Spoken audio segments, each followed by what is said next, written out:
The 7th chapter. The Rishi said, under the command of the Asura king, the Asura army of Chaturangabala, led by the able Chanda and Munda, marched with raised arms towards the Himavan. They saw the Devi riding on a lion and smiling at them as if in pride. They tried to catch hold of her in all ways. They began to use their bows, discs, swords, and came near to her. Ambika got very angry at them, and her face turned black like ink. From the middle of her forehead emerged forth a feminine form of dreadful nature, with horrible kinds of weapons in her hands. She was Kali, with fearful face, and with a garland of heads of Rakshasas around her neck. She had wonderful astras, and her appearance itself created rapid beating of the heart in the Asuras. Oh, her form was very cruel and fearful. One cannot describe it. She filled the whole space, and her face covered the whole skies. Fire was coming out from her mouth. Her eyes were bloody. She roared, and the Asuras began to tremble. She fell upon the Asuras and began to destroy them in thousands at a stretch. She began to eat up all the Asuras as her food, and there were not sufficient Asuras for her meal. She caught hold of thousands of Rakshasas in one grip and thrust them all into her wide mouth.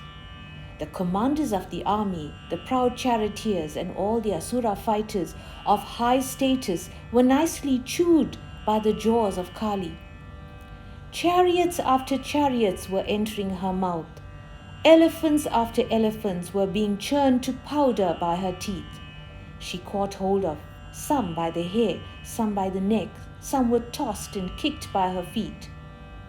Their weapons and the arrows sent by them she sportfully swallowed in peace.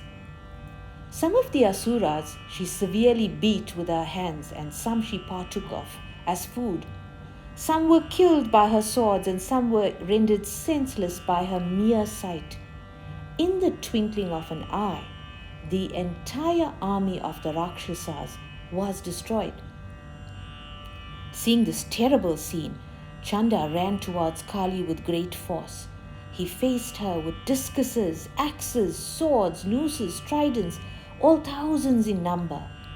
Then Munda also came running with a shower of arrows on Kali on all sides. It looked as if the clouds were covering the sun in dense fog. Seeing this playful act of the Asuras, Kali, with great rage, thundered violently with her awe-inspiring face and the fiery tongue. She rushed forth towards Chanda, caught a hold of his hair and cut off his head with her sword. Then Munda came running to her in anger on seeing his brother killed in battle. She rolled him on the ground and threw off his head with the cut of her sword. The remaining army, seeing both Chanda and Munda lying dead on the ground, took to its heels and ran in all directions. Kali took the head of Chanda and Munda in her hands and said to Durga with great majesty and grandeur, "Thus, I have brought to you these two animals, Chanda and Munda, offered in the sacrifices of battle. You can yourself kill Sumba and Nisumba." The sage said, seeing the heads of Chanda and Munda brought before her, the Blessed Mother said to Kali thus, "Since you have brought the heads of Chanda and Munda, you will be renowned in the world as Chamundi,